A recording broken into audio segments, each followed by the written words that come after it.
ഇന്ത്യയിൽ ഒരു ഗവൺമെൻറ് ഇപ്പോൾ പോകുന്നു. ആ ഗവൺമെൻറ്റിനെതിരെയുള്ള ഒരു പ്രധാനപ്പെട്ട ആരോപണം തന്നെ ഹിന്ദു ഐഡിയോളജി അടിച്ചേൽപ്പിക്കുന്നു എന്നുള്ളതാണ്.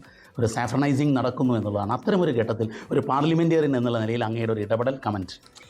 വിദേശത്തിൽ വന്നിട്ട് നമ്മൾ സാധാരണ നാട്ടിൽ നടക്കുന്ന കാര്യങ്ങളെക്കുറിച്ച് സംസാരിക്കാറില്ല. എന്നാലും അഭിപ്രായത്തിൽ അത്യാവശ്യമായിട്ടുള്ളത് നമ്മളുടെ രാജ്യത്തിൻ്റെ ഒരു ശക്തിയാണ് എല്ലാ മതങ്ങളും ഒരുമിച്ച് ജീവിക്കുന്നത്. പ്രധാനമന്ത്രി പറയുന്നല്ലോ സബ്കാ സാത്ത് സബ്കാ വികാസ്, എല്ലാവരെയും ഒരുമിച്ച് വികസിപ്പിക്കണം, എല്ലാവരെയും ഒരുമിച്ച് ഒരേ ഒരു സഹകരണം ഉണ്ടാവണം. ആ സന്ദേശത്തിന് എല്ലാവരും ഹൃദയത്തിൽ എടുത്തിട്ട് മുന്നോട്ട് പോയി കഴിഞ്ഞാൽ പിന്നെ എന്തായിരിക്കും പ്രശ്നങ്ങൾ? ഇതുമായി ബന്ധപ്പെട്ട ചോദ്യങ്ങളിൽ നിന്ന് KC വേണുഗോപാൽ ഒഴിഞ്ഞുമാറി. ശശി തരൂർ പുകഴ്ത്തിയിരിക്കുകയാണ്.